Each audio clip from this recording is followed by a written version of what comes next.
అదేంటి తాగకుండా పక్కన పెట్టేశారు? తాగుతాను గాని ముందు నువ్వు కూర్చో. కూర్చో సీత.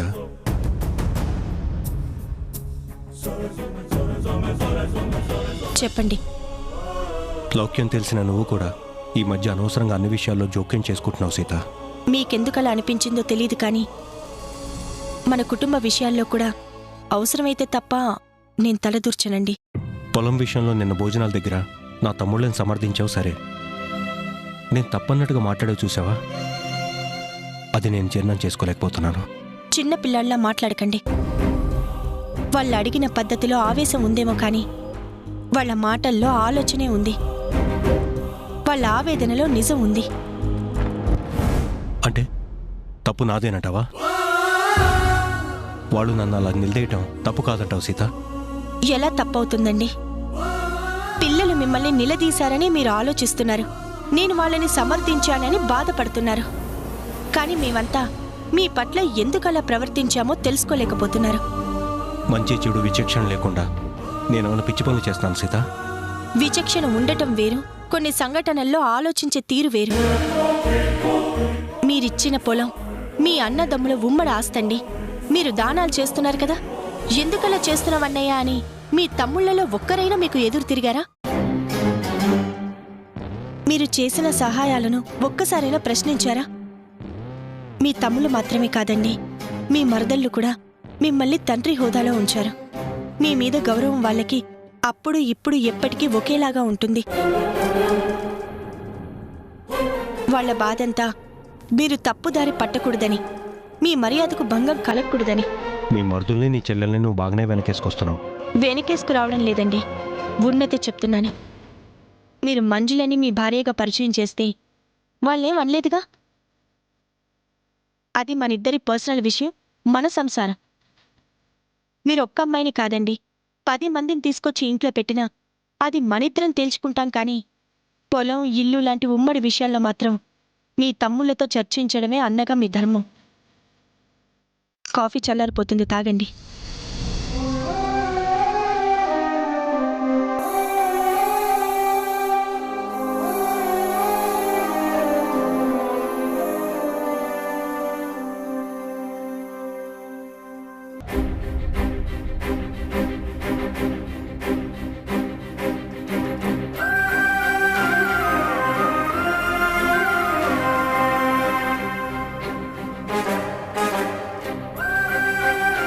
బావగారు చాలా మొండిగా ఉంటున్నారు. ఆయన తప్పు చేశారని ఆయన మనసుకు తెలిసినా కూడా సమర్థించుకుంటున్నారే కానీ సరిదిద్దుకోవాలని మాత్రం అనుకోవడం లేదు. అన్నిటికీ తెగించిన వాళ్ళు మొండిగా ఉండక సౌమ్యంగా ఉంటారా? చూడు శ్రవణ్, నేను మీ చిన్నన్నయ్యకి ఫోన్ చేసి కూడా ఒక మాట చెప్పాను. నీకు కూడా చెప్తున్నాను. నిన్న మనం మీ పెద్దనిని నిలదీయడం వల్ల సమస్య పోలేదు. ఇక ముందు ఇలాంటి నిర్ణయాలు ఆయన తీసుకోకుండా మనం కలిసికట్టుగా ఒక డెసిషన్ తీసుకోవాలి. ఏం చేద్దామో చెప్పొద్దునా? నిన్న పెద్దొద్దుని కూడా మనకు సపోర్టుగా అన్నయ్యని గట్టిగా అడిగింది. ఇన్నాళ్ళు పెద్దొద్దుని అన్నయ్యని ఎదిరించలేదని మనం ఆగాం. ఇక మనకి ఏ ప్రాబ్లం లేదు కదా. అవును, మనం అందరం బాగుండడమే మనకు కావాల్సిందే. ఏం చేయాలో మనం ఒక మాట అనుకుని పెద్దొదినతో చర్చించి అమలు చేద్దాం. దీనికోసం డిబేట్లు భేటీలు ఎందుకు? ఇప్పుడే ఒక మాట అనుకుంటే బావగారు మళ్ళీ ఏ స్టెప్ వేయకుండా అడ్డుకోవచ్చు. ఏం చేద్దామో చెప్పండి. ఈ రోజు ఆ మంజులకి మీ అన్నయ్య పొలం రాసిచ్చాడు. రేపు ఇంకొక దాన్ని తీసుకొచ్చి మరో ఆస్తి రాసిస్తాడు. అలా జరగకూడదు అంటే ఆస్తిని అన్నదమ్ములకి సమానంగా పంచమని అడుగుదాం.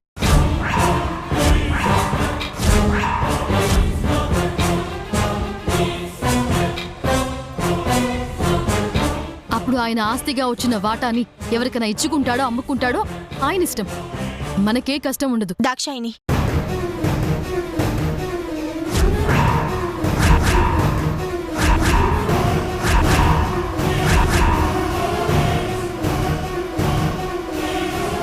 మతిగాని తప్పిందా? నోటికొచ్చినట్టు మాట్లాడుతున్నా. మన ఉద్దేశం కాదక్క, మనందరి జీవితాలు గతి తప్పకూడదని ఆస్తిని పంచుకుందాం అంటున్నాను. దీనికి నువ్వు కూడా సపోర్ట్ చేస్తే ఆయన గారు మళ్ళీ ఏ తప్పు చేయకుండా ఉంటారక్క. సరస్వతి, మీ బావగారిని ఆయన గీనా అని మర్యాద లేకుండా మాట్లాడితే నేను మర్యాద తప్పాల్సి వస్తుంది.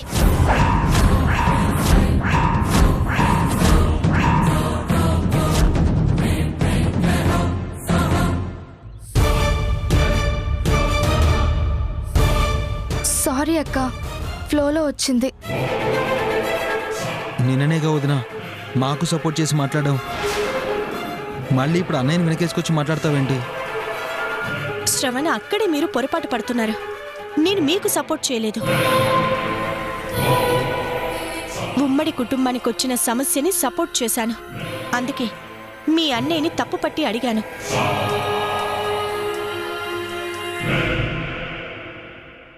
చూడు దాక్షాయిని, ఇంటి కోడళ్ళంటే ఆస్తులు పంచుకునేవాళ్ళు కాదు, కుటుంబం విలువలు కాపాడేవాళ్ళు, బంధం మధ్యన ఉండే సంబంధాలు గట్టిపడేట్టు వారధిగా నిలవాల్సిన వాళ్ళు.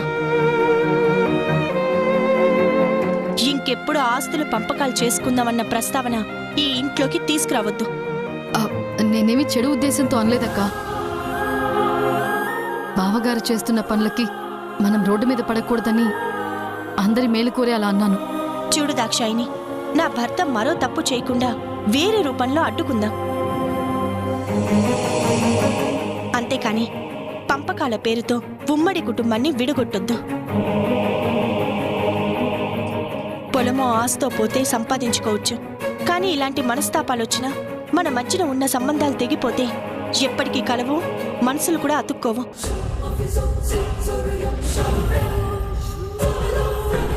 మీ భవిష్యత్తు భయంతో నువ్వు అలా మాట్లాడేమేమో, కానీ మీకు ఎలాంటి కష్టం నేనుండగా కలగనివ్వను.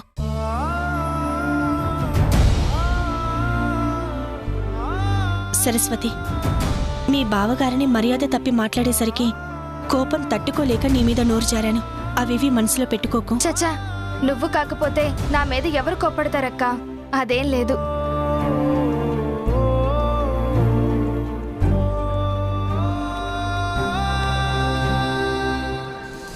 ఇంతకీ వదిన మనకి సపోర్ట్గా ఉన్నట్టా లేనట్టా? అమ్మగారు అంత వివరంగా చెప్పినా మీకు ఇంకా అర్థం కాలేదా నాన్నబాబు గారు? అమ్మగారు ఇల్లు బాగుండడానికి సపోర్టు, అందరూ కలిసి ఉండడానికి సపోర్టు, న్యాయం వైపే నిలబడతారు, ఎవరు తప్పు చేసినా ఎదిరిస్తారు. ఇప్పటికైనా అర్థం చేసుకోండి బాబు.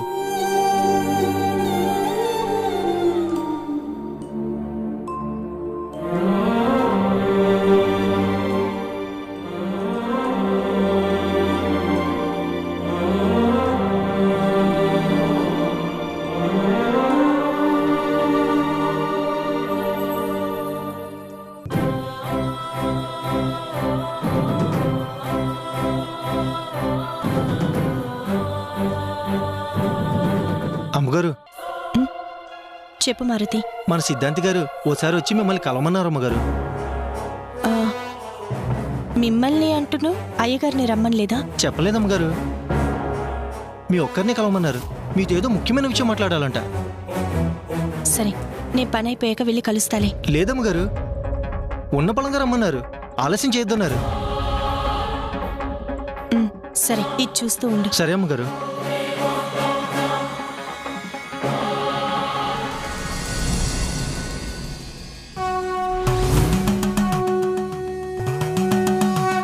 నమస్కారం స్వామి.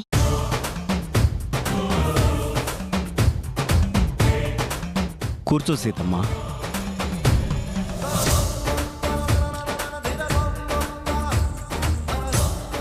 అర్జెంటుగా ఒకసారి కలవమని కబురు చేశారేంటి స్వామి?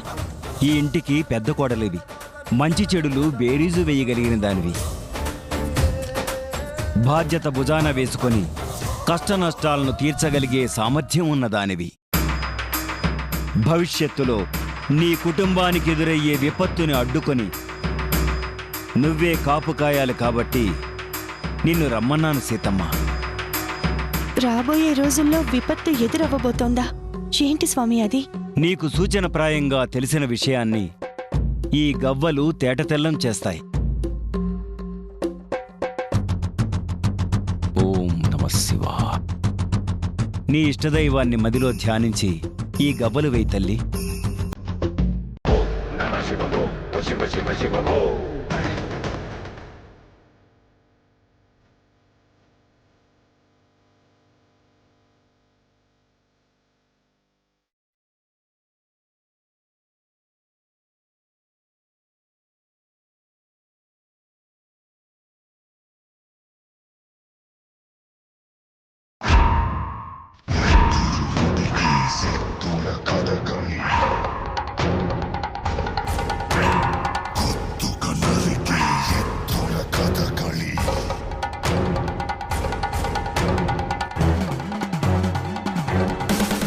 నీ భర్త రామరాజు ఒక ఊబిలో ఇరుక్కున్నాడు. ఆ ఊబి నుంచి నువ్వే అతన్ని కాపాడాలి.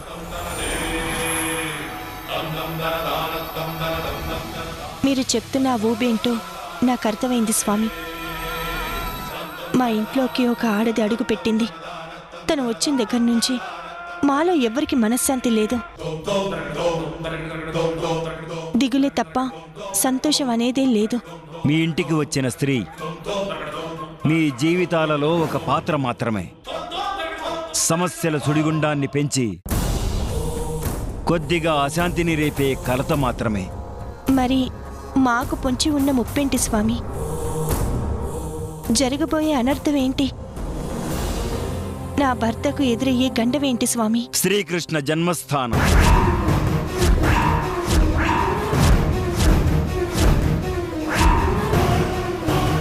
మీరేమంటున్నారు స్వామి? అవును తల్లి, రామరాజు జాతకంలో కటకటాల యోగం ఉంది. తన పూర్వీకుల తప్పు, గత జన్మ పాపం వల్ల నీ భర్త వేసిన తప్పటడుగు ఇవన్నీ కలిపి అతను శిక్ష అనుభవించే దిశగా దారితీసే కర్మ అతని నుదుటన రాసి ఉందమ్మా.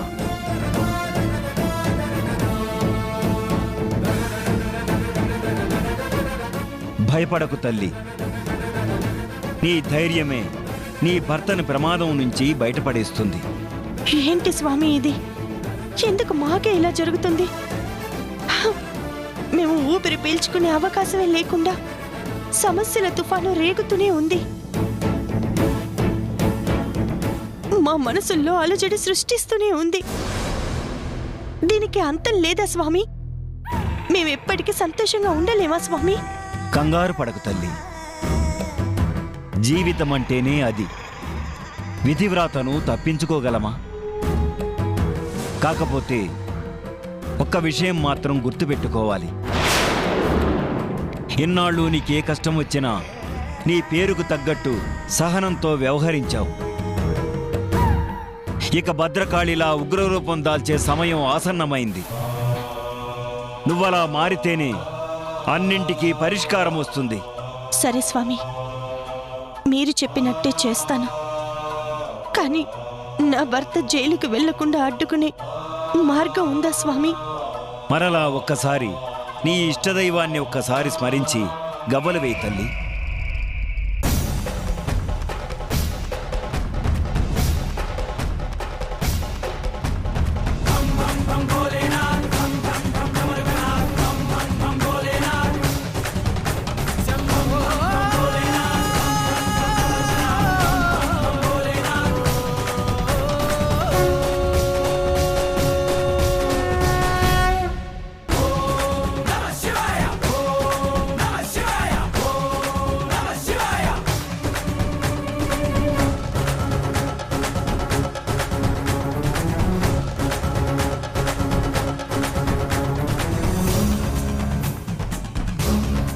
నీ ఇంటికి ఉత్తర దిశగా వెళితే నీ ప్రశ్నకు సమాధానం దొరుకుతుందమ్మా.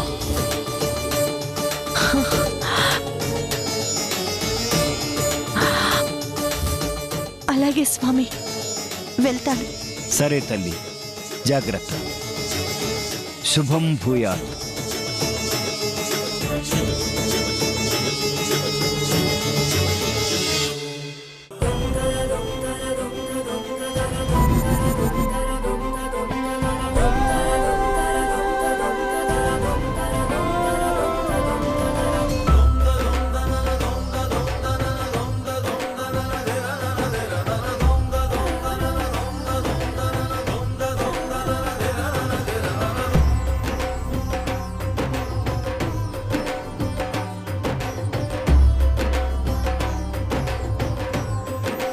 పంతులు గారు, అమ్మా. ఇంకేమైనా కావాలా?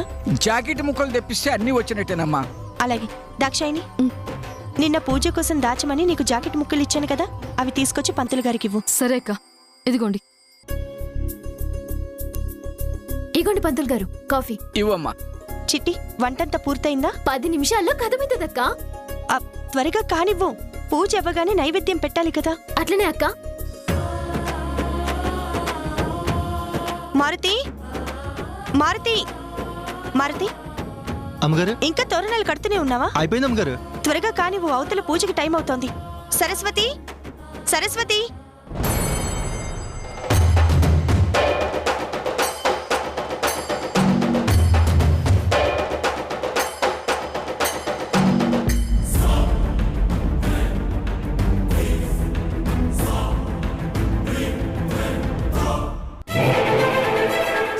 ఏమండి, ఈ చీరలో నేను ఎలా ఉన్నానండి? ముందా చీర తీసేయి. పోండి. కొద్దిసేపట్లో పూజకి కూర్చోబోయే ముందు ఏంటి చిలిపి మాటలు? ఏయ్, అతి తెలివిగా ప్రవర్తించద్దు. నేను సీతకి ముచ్చటపడి కొనిచ్చిన చీర. ముందు దీన్ని మార్చి. సీతక్క తన చీరలు కట్టుకోమని నాకు చెప్పింది. హోమ్ డిపార్ట్మెంట్ నుండి ఆర్డర్స్ పాస్ అయ్యాక ఇప్పుడు మార్చుకోమంటే ఎలా? చూడు, బట్టలు కట్టుకోమని చెప్తే అన్నీ వాడుకోమని కాదు.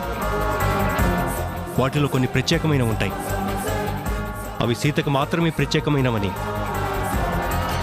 మరొకరు ముట్టుకోవటం సంస్కారం కాదని నువ్వు తెలుసుకుంటే మంచిది. మనం మనసు పడినవి మోజు పడినవి దక్కాలంటే సంస్కారం చూసుకోకూడదు. ఎవరేమనుకున్నా సొంతం చేసుకోవడమే. అలా చేస్తే సొంతమైనట్టు భ్రమ కల్పిస్తుంది, కానీ ఎప్పటికీ దక్కదు. ఏమో, లక్కుంటే దక్కొచ్చేమో. అవన్నీ అయ్యే పనులు కాదు, కానీ ముందు ఆ చీర మార్చేసే. కుదరదు. నాకు ఈ చీర బాగా నచ్చింది. ఇది నేను సీతకి గిఫ్ట్గా ఇచ్చానని చెప్తున్నాను కదా. కావచ్చు, కానీ ఒక్కసారి కట్టుకుంటే సొమ్మేం పోతుంది? మనసులు విరిగిపోతాయి. ఏమండి, పండగ పూట నన్ను ఎంజాయ్ చేయనివ్వండి. రేపెలాగో నేను వెళ్ళిపోతాను కదా. అప్పటి నుంచి నా దారి నాది, మీ దారి మీది. ఈ రోజు నన్ను ఇలా వదిలేయండి. ఏయ్, చీర మార్చుకుని ఎంజాయ్ చేస్తావో ఊరేగుతావో నీ ఇష్టం. పూజ అయ్యేదాకా నేను ఈ చీరలోనే ఉంటాను. చెప్తుంటే అర్థం కావట్లేదా? అయ్యగారు,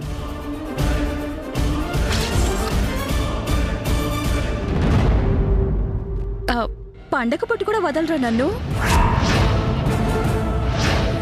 రాను రాను మరీ మీరు చిన్నపిల్లడైపోతున్నారండి. ఏంటండి మీ వరుస? సరసాలు అయ్యేటప్పుడు తలుపేసుకోకపోతే ఎలా? తలుపులు వేయండి, ఎవరైనా చూస్తే బాగోదని మీకు చెప్పాను కదా. ఆత్రం ఆగదు అబ్బాయి గారికి. అయ్యగారు, పూజలో కూర్చోవాలంటే ఆ పంతులు గారు రమ్మంటున్నారు.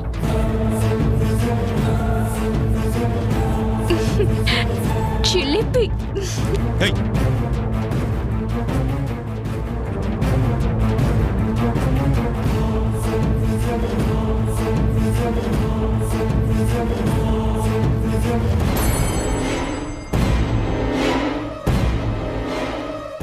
నేను కట్టుకున్న ఈ చీర చూస్తే సీతకి మండిపోద్ది. ఈ నెపాన్ని రామరాజు మీదకి నెట్టి పండగ పూట మొగుడు పెళ్ళాలిద్దరూ ఎడమొహం పెడమొహం అయ్యేలా చేయాలి.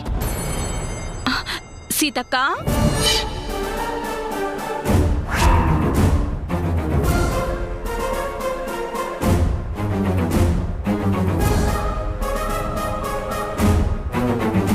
పూజకి చీర బాగుందా అక్క? ఏయ్, ఈ చీర ఎందుకు కట్టుకున్నావు? ఏం చేయమంటావక్క? భార్య అన్నాక భర్త మాట వినాలి కదా. అంటే అంటే అని అంత అమాయకంగా అడుగుతావేంటక్క? ఆయనే పట్టుబట్టి నాతో ఈ చీర కట్టించారు. ఈ చీరని కట్టుకోమని ఆయనే చెప్పారా? నేను అబద్ధం ఆడుతున్నాను అంటావా అక్క? ఆయన ఈ చీర నీకు ప్రేమ కానుగ్గా ఇచ్చారంట కదా. ఇదంటే నీకు చాలా ఇష్టం అంట కదా. మా నాయన చెప్పకపోతే ఇదంతా నాకెలా తెలుస్తుంది చెప్పు? ఇంత చెప్పాక నేను ఎలా కట్టుకుంటాను? కానీ ఆయన వదిలితేనే కదా. ఈ చీర సీత చాలాసార్లు కట్టుకుంది. నువ్వు కట్టుకుంటే చూడాలని ఆశగా ఉందని వెంటపడి కట్టుకునేదాకా ప్రాణం తీసేశారనుకో. నిజంగా ఆయనే అన్నారా? అవునక్క.